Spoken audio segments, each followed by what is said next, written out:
Greetings everybody, my name is Tommy the Game Master and welcome to my channel. Well, Halloween is over now. I reviewed a game that personally scared me.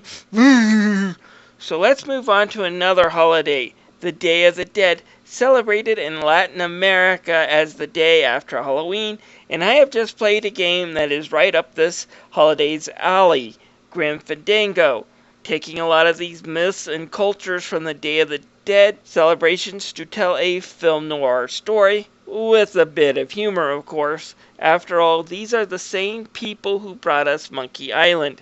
Anyways, the game review will be a bit different as adventure games are a bit of a different animal than most other games I review. I also didn't just let my game recording software run through the whole thing. I want to be careful to make sure this review doesn't ruin the experience of new players, because I believe classic adventure games like this can be completely ruined by YouTube videos just because of the nature of the game. Anyways, let's take a look at Grim Fandango. If you haven't played a point-and-click adventure game, their story and gameplay elements go hand in hand, and Grim Fandango is no different. Grim Fandango follows the story of Manny Grim Reaper / travel agent to the deceased. Seems Manny and the rest of the inhabitants of his world are stuck in purgatory. Some have to actually work off a debt before they can start their journey to the real afterlife, while others that Manny tries to help out as a travel agent don't owe debt, but nonetheless the quality of their life and the amount of money they have determines the way they travel through this land of the dead. If they have lived a really good life, they can get a train ticket that just skips over this part in a few minutes instead of several years. However, when Manny starts to wonder why he went from the top salesman to the bottom and tries to steal a client from another Reaper, he finds himself embroiled in an organized crime scene to steal tickets from good people and has to go on the run or else get sprouted, which is the same as being killed in this underworld. He also has to find the woman that he was trying to help when he got into this mess, because she's now in danger too, thanks to him.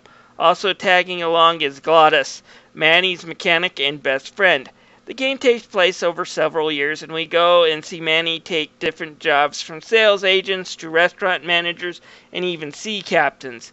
Manny himself is a likable enough guy, and the story has some funny moments, but it takes itself quite a bit more serious than the Monkey Island series, which, although being created by the same people, Grim Fandango isn't meant to be as much a comedy as much it is meant to be film noir. Gameplay-wise, it follows under the point-and-click adventure games made by LucasArts.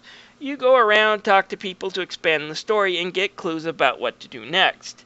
In order to get items for them, or for them to do what Manny wants to move the story forward, he will have to manipulate the characters he meets, and he usually ends up doing this by using items he collects in a particular way. For example, one of the things the game's story will present you with is Manny's need to steal mail from his rival. To do that, he has to clog up the mail system by getting empty balloons and filling them with packing chemicals and sending them down the mail chute. Then keep the door open after the guy comes to fix it by jamming it. The puzzles are crazy and some are really complicated to figure out. Like the Monkey Island series, though, there is no way to really fail in a scenario or truly get stuck in the game. And Tim Schafer, the creator, even has a guide on his website filled with mockery if you choose to use it, and I did for some of the harder puzzles. Anyways, some of the puzzles and events are just crazy, and I found myself entertained throughout. And again, with a nice guide on the internet, if I got stuck too, I just paused and looked it up online if I got frustrated. It took me about 12 hours to get through this game, so there is plenty of stuff to do if you like puzzles. The game controls are also nice, either point or click or easily controlled with the keyboard. I didn't play the 97 version as a kid, but judging from the YouTube videos, they did a good job remastering it without touching it up too much.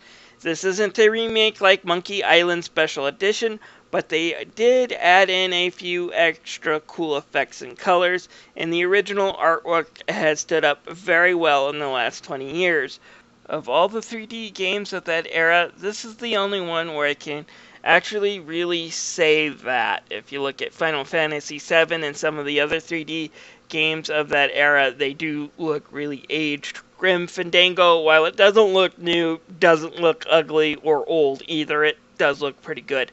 The only characters who models has any age spots, though, is GLaDOS, and he isn't really that bad when you consider some of the other 3D models that came out in 1997. The world's many inhabitants are half film noir and half based on Central Americans' beliefs and customs found in holidays like Day of the Dead. All the characters look like skeletons and artwork created for the day, and the world is just filled with macabre looking set pieces. Some really great voice acting, and the soundtracks are all fabulous. Again, I heard it was redone, but since I haven't played the original, I can't tell. Still, the soundtrack does a good job of adding in a film noir vibe, and the voices fit the characters perfectly, especially Manny's. That's our top-of-the-line express train. It shoots straight to the ninth underworld, the land of eternal rest, in 4 minutes instead of 4 years. But very few people qualify. Let's take a look at your records. Grim Fandango is a really great point-and-click adventure game. If you're looking for something humorous or just a little bit on the macabre side, you might want to really check this game out. It's definitely worth a pickup. I had a great time with it. It doesn't cost too much. It's normally $15, but I picked it up for $5 on sale. It's worth both prices. I enjoyed the fact that I got it at $5, but it's worth $15 if you're looking for something to really celebrate Halloween with it. Anyways, this is Tommy the Game Master thanking you for watching this video.